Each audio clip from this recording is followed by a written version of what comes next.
నమస్తే, welcome to our channel. నేను మీ పద్మావతి. ఈరోజు మనతో పాటు సన్ స్పిరిచువల్ సొసైటీ ఫౌండర్, సూర్య ఉపాసకులు విక్రమాదిత్య గారు ఉన్నారు. మరి గురువు గారితో మాట్లాడేద్దాం. నమస్కారం గురువు గారు. గురువు గారు, రాహుకేతు గ్రహాల మార్పుల వల్ల తుల, వృశ్చిక, ధనస్సు ఈ 3 రాశుల వారికి ఈ 2 గ్రహాలు ఎటువంటి ప్రభావితం చూపిస్తుందంటారు? ఎటువంటి మార్పులు తెచ్చి పెట్టబోతుందంటారు? అంటే మనకి ప్రధానంగా అంటే 4 గ్రహాలు తక్కువ మూమెంట్ కలిగి ఉంటాయి. సంవత్సరం 2 సంవత్సరాలు ఎక్కువ సేపు ఒకే రాశిలో ఉండిపోతుంది ఎక్కువ రోజులు. చంద్రుడు ప్రతిరోజు మారుతూ ఉంటాడు. అలాగే రవి 30 రోజులకు ఒకసారి మారుతాడు. కానీ గురువు, శని, రాహుకేతువులు చాలా అంటే ఒక రాశిలోకి వస్తే సుమారు ఆ సంవత్సరం 2 సంవత్సరాలు అలా ఉండిపోతారు అనమాట. 2.5 ఏళ్ళకు ఒకసారి రాహు శని మారటం ఇలా జరుగుతూ ఉంటుంది. ఇందులో ప్రధాన గ్రహాలు కాబట్టి వీటిని మనం ప్రస్తావన చేసుకుని, ఎందుకంటే మన మీద విపరీతమైనటువంటి ప్రభావాన్ని చూపించే గ్రహాలు పెద్ద గ్రహాలు.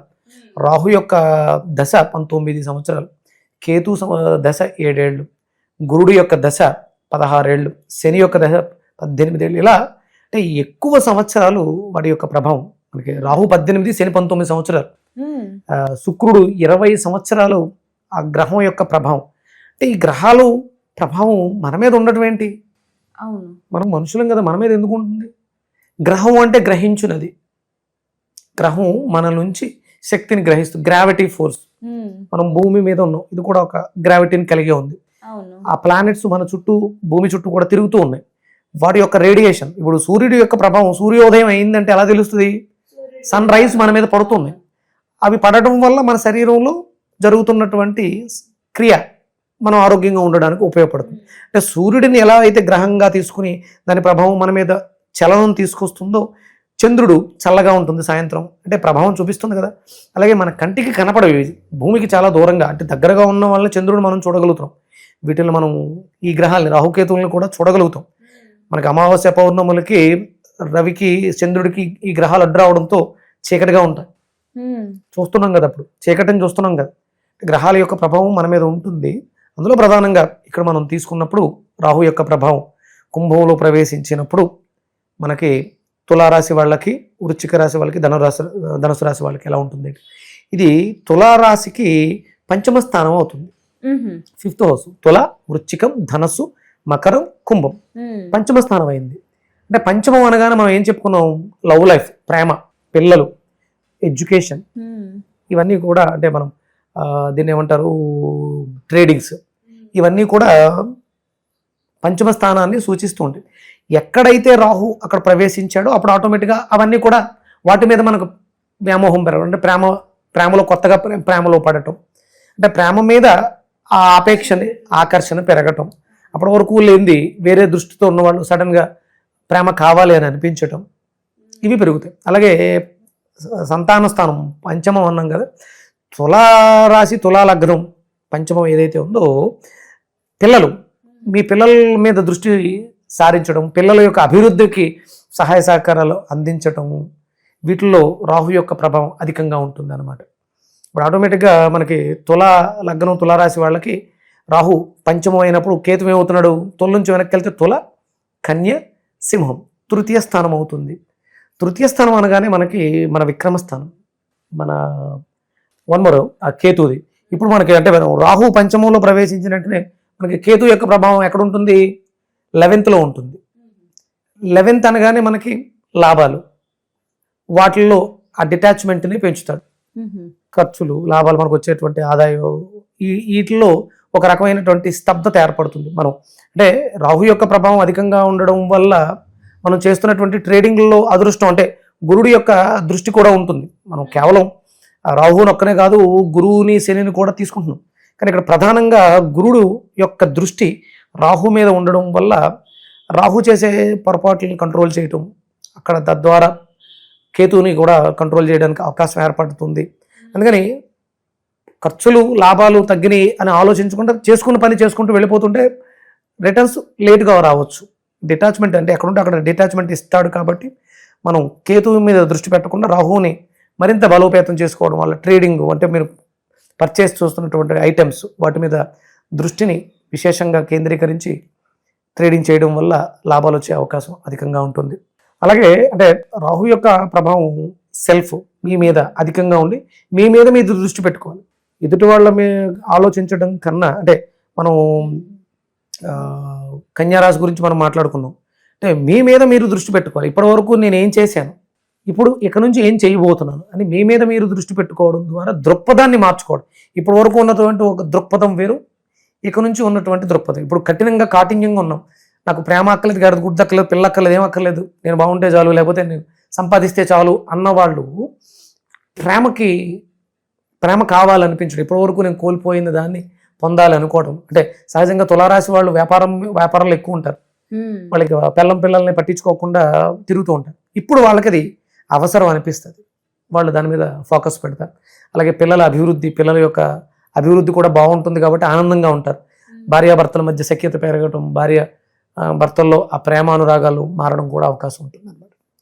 ఇక మనం తర్వాత తీసుకునేది తుల తర్వాత వృశ్చికం. వృశ్చికానికి అది మనకి 4th హౌస్ అవుతుంది.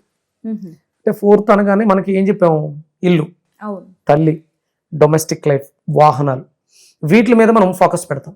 దాని మీద పెంచుతాడు. అదే దాన్ని పెంచాడు అంటే మనం ఇంతకు ముందు వృత్తి వ్యాపారాల్లో బయట తిరిగేదంతా కూడా ఇప్పుడు ఇంటి మీద ఫోకస్ పెడతాం. ఇల్లు ఎలా ఉండాలి, ఇప్పటి వరకు సంపాదించేసాను, ఓకే రైట్, ఇప్పుడు నేను ఉంటున్న నివాసయోగ్యమైనటువంటి నా డొమెస్టిక్ లైఫ్ ఎలా ఉండాలి, నా ఇల్లు ఎలా ఉండాలి, ఇవన్నీ వాటి మీద దృష్టి పెట్టడం, వాటిని సరి చేసుకోవడం. ఇప్పటి వరకు చిందరవందరగా పడేసినటువంటి వాటిలన్నింటిలో కూడా నీట్గా ఒక చోట పెట్టడం, అందంగా మార్చుకోవడం, దృష్టిని ఫోకస్ చేయడం. అలాగే మనం చేస్తున్న పని వర్క్ ఫర్ హోమ్గా మారిపోతుంది. అంటే ఎక్కువసేపు ఇంటికి కేటాయించాలి కాబట్టి అలాంటి దాని మీదకి ఫోకస్ మారుతుంది. అలాగే ఆటోమేటిక్గా కేతువు కూడా దశమస్థానం కేతు క్రియేట్ చేస్తాడు, అంటే కర్మస్థానం. మీరు చేస్తున్నటువంటి పని ఒక రకంగా చెప్పాలంటే చేస్తున్న పనిలో ఏదైనా ఇబ్బందులు కలిగి ఇంట్లో కూర్చోబెట్టవచ్చు, అప్పుడు మనం ఇంటి మీద ఫోకస్ చేస్తాం.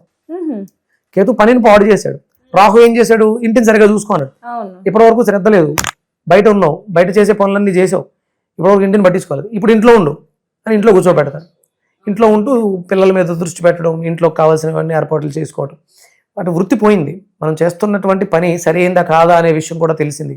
కేతు దాన్ని డిటాచ్ చేస్తున్నాడు కాబట్టి. అలాగే తల్లికి సంబంధించి 4th హౌస్ కదా, ఇప్పటివరకు తల్లి ఆరోగ్యం బాగోకపోతే ఆరోగ్యం మెరుగుపడటం, తల్లి మీద దృష్టి పెట్టడం, ఆవిడకి కావాల్సినటువంటి అమ్మాయి అయితే అమ్మాయి, అబ్బాయి అయితే అబ్బాయి, ఆ ఇంటిని సరిదిద్దుకోవడానికి అవకాశం ఏర్పడుతుంది వృశ్చిక రాశి, వృశ్చిక లగ్నానికి సంబంధించి.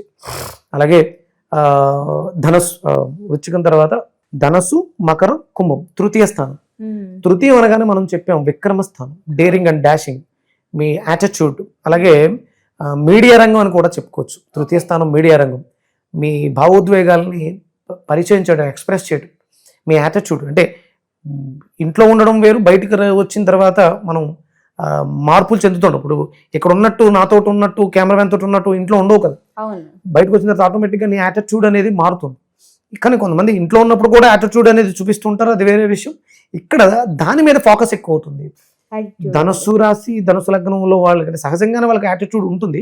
ఎక్కువ పెట్టిన బాణం, నీతి నిజాయితీ, పరువు ప్రతిష్ట, వాళ్ళు గురుడు ఆధిపత్యంలో ఉంటారు కాబట్టి ఇది ఇంకొంచెం మెరుగుపడే అవకాశం. ఎందుకంటే అక్కడ గురుడు యొక్క ప్రభావం కూడా రాహు మీద దృష్టి పడుతూ ఉంటుంది, రాహు కంట్రోల్ చేస్తుంటాడు. ఇక్కడ ధనుసు రాశికి అధిపతి గురుడే కదా. ఈ తృతీయ స్థానాన్ని మరింత బలోపేతం చేయడం, తద్వారా నీ మాట ద్వారా, నువ్వు చేస్తున్నటువంటి పనుల ద్వారా నీకు వస్తున్నటువంటి లాభాలు దాని మీద. ఇప్పుడు మరి కేతు ఎక్కడికి వెళ్తున్నాడు, 12వ ఇంట్లోకి వెళ్తున్నాడు. రాహు 3వ ఇంట్లోకి వచ్చినప్పుడు కేతు 12వ ఇంట్లో ప్రభావం ఉంటుంది కదా. 12 అనగానే మనకి మోక్ష స్థానం అంటారు, ఖర్చుల స్థానం అంటారు. అలాగే మనకి అంటే రాహు ఎప్పుడైతే తృతీయంలోకి వెళ్ళాడో కేతువు మనకి భాగ్యంలోకి వస్తున్నాడు 9వ ఇంట్లో. అంటే ఎక్కడుంటే అక్కడ దాన్ని డిటాచ్ చేయడం, భాగ్యము, పూర్వపుణ్యస్థానం, దీని మీద డిటాచ్మెంట్ ఎక్కువ రావడం, వైరాగ్యంగా ఉండడం, అంటే దానికి సంబంధించినటువంటి గెయినింగ్స్ చేసుకోమని కేతు చెప్తూ ఉంటాడు. నీ మీద నువ్వు దృష్టి పెట్టుకుని, అంటే నిన్ను నువ్వు నమ్ముకో, ఎవరి మీద దృష్టి పెట్టకు. అంటే ఇప్పుడు తృతీయం అనగానే రాహు సోదరుల్ని దగ్గరికి చేస్తాడు, సోషల్ సర్కిల్లో నీకు బ్రదర్స్గా ఉన్నవాళ్ళు. అలాగే కేతు 9th మీదకి వెళ్తున్నాడు. 9th అనగానే తండ్రి, గురువులు, వీళ్ళందరూ కూడా 9వ స్థానానికి. వాళ్ళ మాట వినకు. అంటే వాళ్ళకున్న నాలెడ్జ్ సరిపోదు నీకు గైడెన్స్ ఇవ్వడానికి.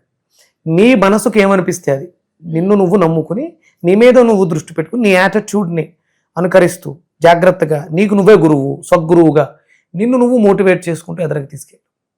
ఇది గురువు నీకు అంటే గురువు యొక్క ప్రభావం. గురుడు 7వ దృష్టితో రాహుని చూస్తూ ఉంటాడు. అలాగే కేతువు ఉన్నటువంటి 9th భాగ్యానికి సంబంధించిన ఇబ్బందులు నిన్ను ఇబ్బంది పెడుతూ ఉంటాయి. అందుకని మిమ్మల్ని మీరు నమ్ముకుని మీరు చేస్తున్నటువంటి అంటే పొద్దుటే లేవటం, మీ యాటిట్యూడ్లో చిన్న చిన్న మార్పులు, శరీరానికి సంబంధించి ఆరోగ్యానికి సంబంధించిన మార్పులు చేసుకోవడం, మీరు తింటున్నటువంటి ఆహారంలో మంచి పౌష్టికాహారం ఉండడం. అంటే సహజంగా ధనుసు రాశి వాళ్ళకి థైరాయిడ్, బోన్ డెన్సిటీ ఉండే అవకాశాలు ఎక్కువగా ఉంటాయి. దానికి సంబంధించి కొబ్బరికాయని విరివిగా వాడటం, మీ యాటిట్యూడ్ని చిన్నగా మార్చుకోవడం. అంటే ఎక్కువ పెట్టిన బాణంలాగా ప్రతి పరిస్థితుల్లోనూ అలా ఉంటే కుదరదు.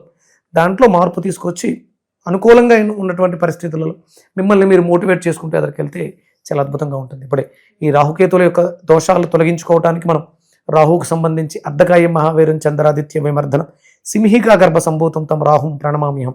కేతువుకి వచ్చి పలాసపుష్ప సంకాసం తారకాగ్రహ మస్తకం రౌద్రం రౌద్రాత్మకం ఘోరం తమ కేతుం ప్రణమామ్యహం. ఈ మంత్రాన్ని యథాశక్తి 108 సార్లు మనం చదవటం. అలాగే దగ్గరలో ఉన్నటువంటి గణపతి దేవాలయాలకు వెళ్ళటం. గణపతి యొక్క అనుగ్రహం పరిపూర్ణంగా పూర్వపుణ్య స్థానానికి డిటాచ్మెంట్ ఇస్తుంది. అందుకని ఏంటంటే గణపతి హోమాలు చేయించడం, గుంజిళ్ళు తీయటం విశేషమైనటువంటి ఫలితాలను ఇస్తుంది. అలాగే రాహుకి సంబంధించి అమ్మవారు దుర్గాదేవి ఆరాధన విశేష ఫలితాన్ని ఇస్తుంది. అలాగే రాహుకి సంబంధించినటువంటి వాళ్ళు ఈ జిహెచ్ఎంసీలో పనిచేసేటువంటి స్వీపర్స్, శనికి ఎంతైతే ఇంపార్టెంట్ ఇస్తుందో రాహుకు కూడా అంతే ఇంపార్టెంట్ ఉంటుంది.